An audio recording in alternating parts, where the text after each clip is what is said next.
William Stafford asked, "What can anyone give you greater than now, starting here?" Sharing a reading experience. I took down some notes from Seven Sins for a Life Worth Living by Roger Housden, and I'm sharing them with you now.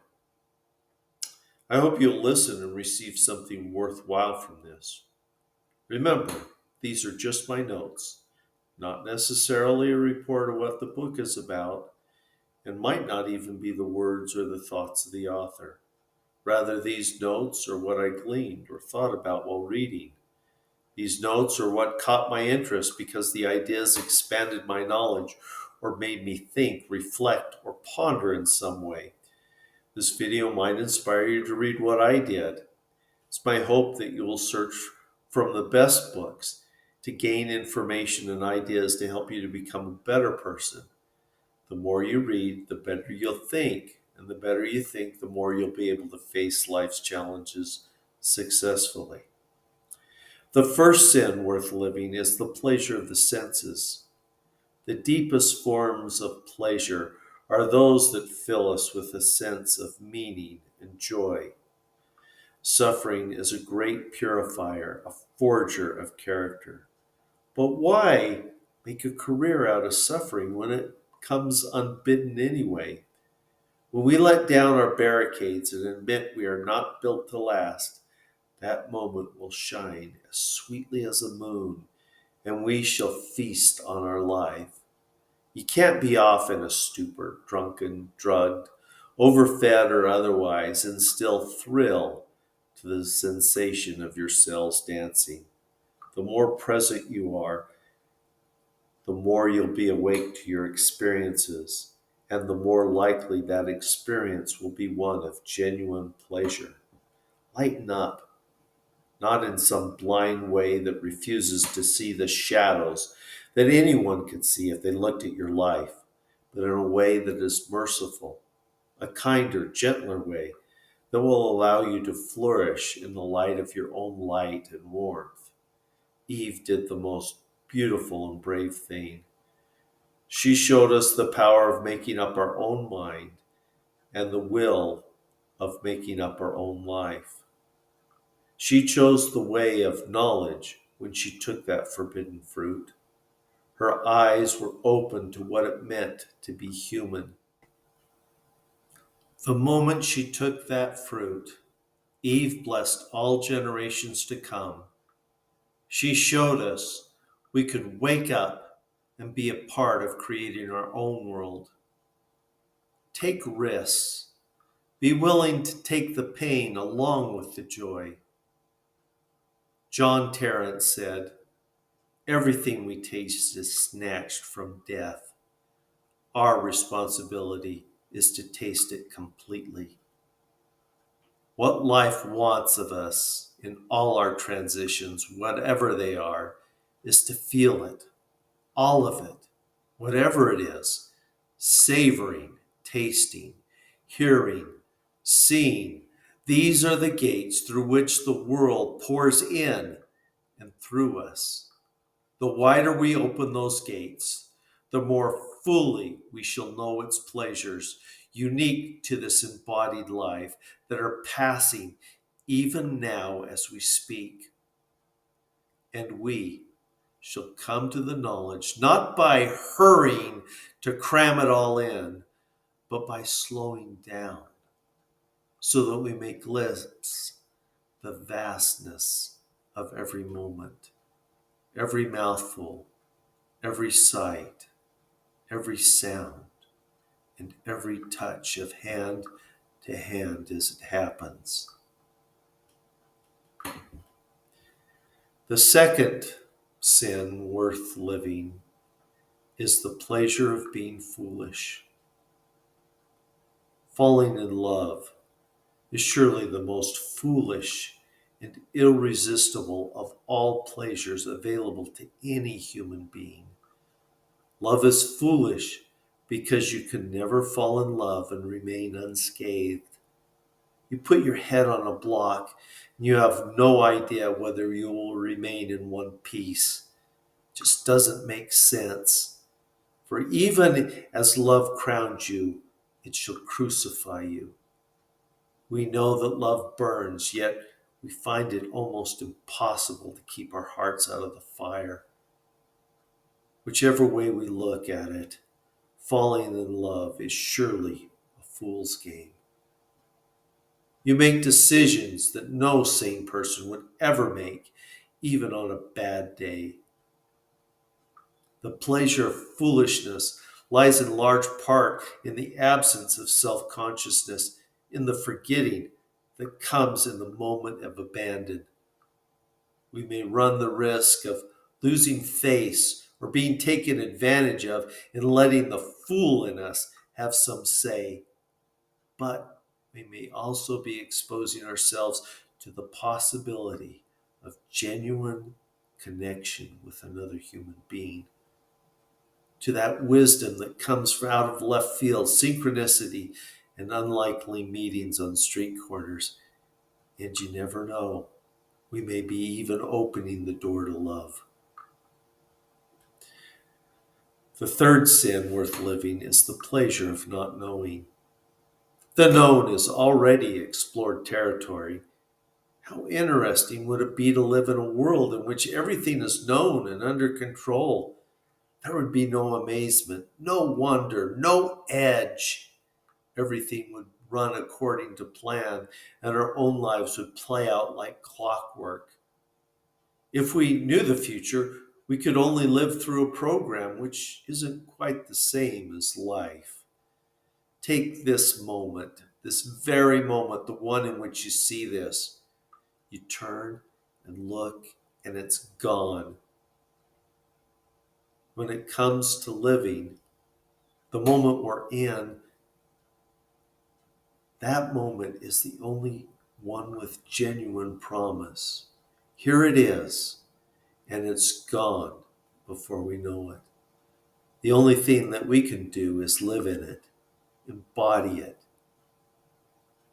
It is liberating to be seen for who we are, the ungraspable complexity, rather than a predictable list of characteristics. I am the subject that I seem to know least about, though I can tell you what I do, where I live, and what I'm intimately acquainted with. Annoying or otherwise, the person who looks back at me in the mirror is an unfolding mystery. What I think I know is, in a way, already obsolete because life is constantly shifting moment to moment. Life moves on and we're left out of the picture. If you ever wonder what life is meant to look like, look around. This, whatever it is, whatever we're doing or not doing, that's what life is. Life is a mystery, not an agenda, a mystery that's constantly revealing itself and from which we are a part. Instead of an agenda,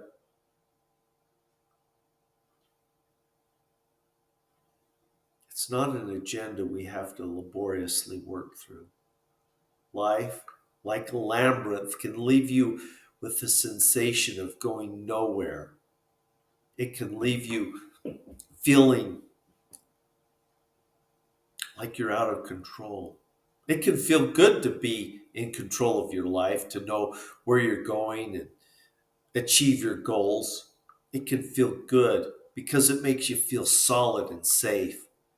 But isn't it true that the safer we become, the more safe and secure we want to be?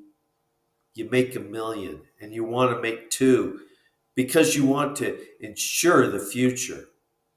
We want to know we have a future because we sense these shifting sands beneath our feet. We're afraid we might not last, and for good reason, since there's plenty of evidence to confirm our fears. That's worrying. It is enough to give anyone tight shoulders, stiff neck, and a nasally voice. We are the only creatures on earth with a word for tomorrow, and tomorrow exerts a very strong pull. Nothing I do or know or write can save me. We are asking for the impossible when we ask for security. Security does not exist, not in this life anyway, because full security requires us to be immune from change. Even a stone statue doesn't get that guarantee. Yet not knowing can be a pleasure because it gives you back your life. Did you ever wonder what beauty is? Why it impresses us so? Wouldn't you rather be curious than have a predictable fence around you, around others, around life? Beliefs construct our world and comfort us with the idea that we know. But if they run our lives, nothing will be a surprise. We shall live under the weight of our own preoccupations. We will close the doors on inquiry and wonder.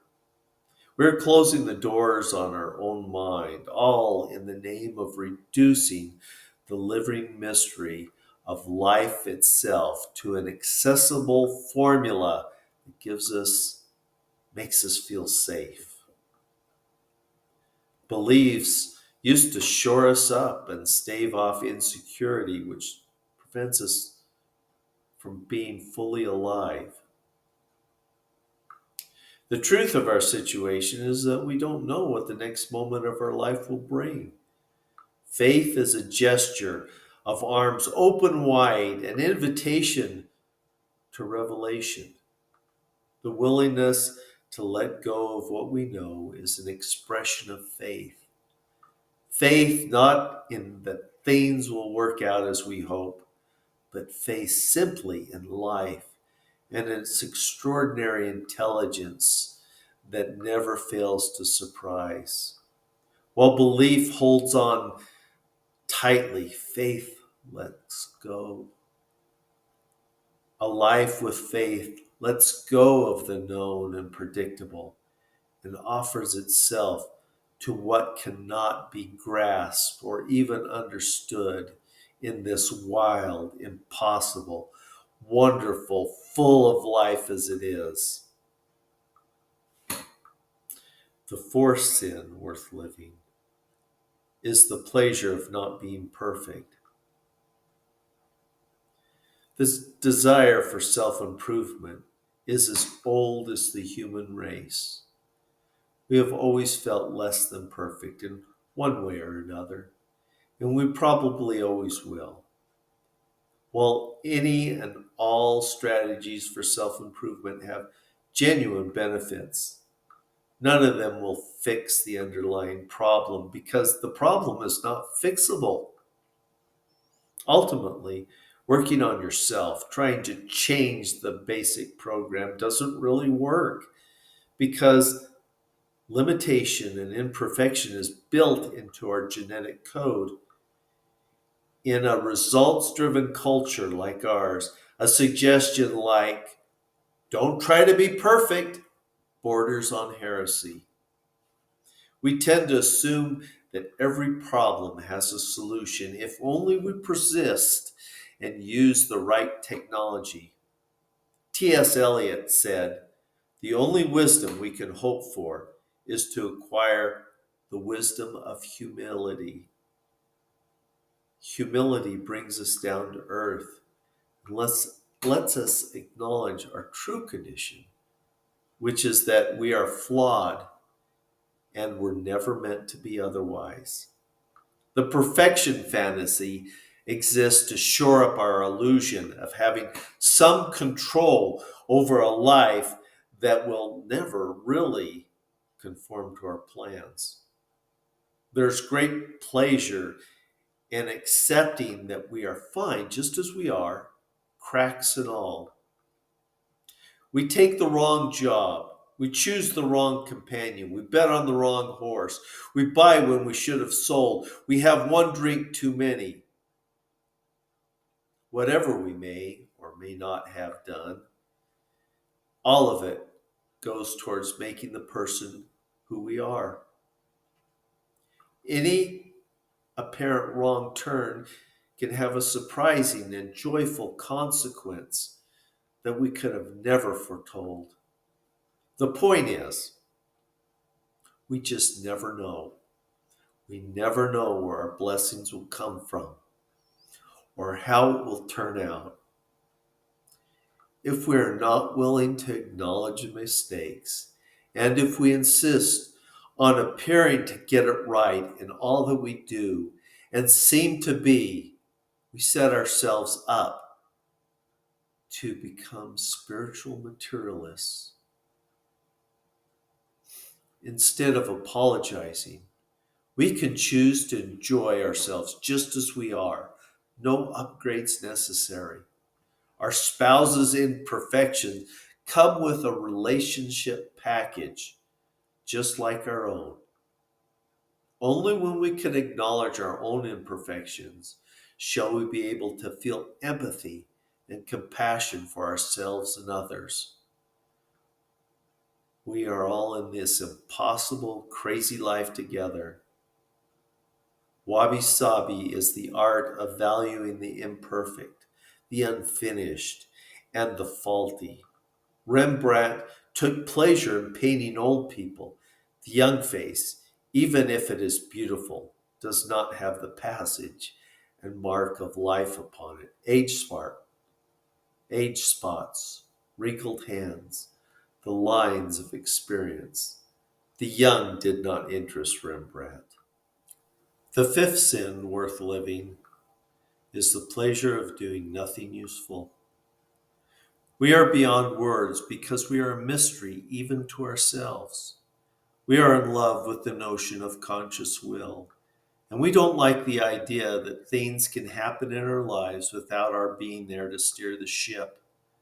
The pleasure of a rested mind without any particular purpose in mind helps the cells of the body to settle. The mind itself becomes clear rather than clouded and still as a lake with no wind, which is what distinguishes interior rest from the conventional sin of sloth. The professional slacker has habits that lead to a dull and arrested mind. But there is a place in life for being bored and listless. It happens. But the pleasure of a rested mind, rested from the necessity of always needing to be busy with something useful or strategizing or to advance oneself in some way, it's not the same as boredom. Correct rest imparts a quiet gladness, a sense of breadth and spaciousness that is made possible by dropping, for a while, our story of who we think we are. No matter what we're doing or not doing, true rest happens when we take a rest from ourselves. The art of doing nothing has nothing to do with what you're doing or not doing. Walk quiets the mind. Walking lets us breathe more deeply and allows us a taste of doing nothing in particular, nothing more than just walking along with no reason, noticing what we may have never noticed. The appreciation of beauty is not productive. It has no ulterior motive. It has no function above and beyond itself. It happens because it happens in the same way a rose or a snowflake happens. Yet, it is one of the greatest pleasures we can know. When it comes to walking, Rilke reminds us, sometimes a man stands up during supper and walks outdoors and keeps on walking. The sixth sin worth living is the pleasure of being ordinary. Being ordinary is a sin in cultures where the whole point is to do whatever it takes to stand out and be noticed. No one wants to be ordinary. It's the norm to want to be noticed. Being special has become a cultural fetish. The world can carry on wonderfully without us. Ordinary things surround us every day, but can come to life in the light of our attention to their existence. A fragment of cloth, a pattern of light, or the curved back of a chair may open our eyes to an unexpected pleasure. Whether you look at an object or at a person, the beauty in it is the looking, not in the value or in the cheekbones. It is almost impossible to look upon any human face and feel a dislike for that person. The sheer looking reveals the individual instead of the stereotype. Ordinary and wonderful is what life is. The seventh sin worth living is the pleasure of coming home. Martin Buber said, "Every journey has a secret destination of which the traveler is unaware." My adventure has been like that of a prodigal son. Like him, my wanderings over a lifetime have led me back home. Where we belong gives us a sense that we are home in our own skin, willingly and gratefully acknowledging that this is who we are and where we belong. Where we belong naturally gives rise to the pleasure of presence. It is painfully trying to keep up appearances. It is not easy to be at home with yourself when most of your attention is consumed in trying to make a good impression, when you are more concerned with what others think about you than what you think of yourself. Sometimes, when we notice we have been absent for a while, all it takes is the decision to sit down in our favorite chair in our own company, or to go for a walk on our own, or to watch the sunset, and at the same time be aware of the rise and fall of our own breath in our belly. When we can begin to feel sufficient to ourselves and remember how much of a pleasure the mere act of breathing can be. The same air passes in and out of everyone's lungs. So breathing is our most direct connection to everything, everything else that lives and breathes. We may become aware that it isn't we who are breathing so much as it is life that is breathing us. We are all born not only from pain, but also from pleasure. We carry the seeds of that original delight in our genetic memory. We are a brief flare of life blazing out of darkness before falling back into the great emptiness from which we came. The you and the singing in the human heart are one and the same, and my heart sings. Helen Keller was with her family escaping the summer heat in their mountain cabin. One morning, the frost of the area signaled the approach of winter. Helen, being inspired from the events, wrote The Frost King. Her family and teacher loved the story, and it was published. Someone afterwards accused her of plagiarizing a story called Frost Fairies. Indeed, it was the same storyline and even contained a sentence that was word for word the same as Frost Fairy's. However, neither Helen nor her teacher remembers ever coming across the work. There are only so many words to describe what we're thinking about. Additionally, we all seem to be unaware that every word and phrase we use is because of someone else. Sometimes the source is remembered, but most of the times it isn't. I likewise am influenced by what I hear, see, and read. I take it in, mix it around a bit, and spew some of it back out. Sometimes I add chocolate sauce with a cherry on top. My notes are the same. I read, but might come up with more of a conclusion than the author intended.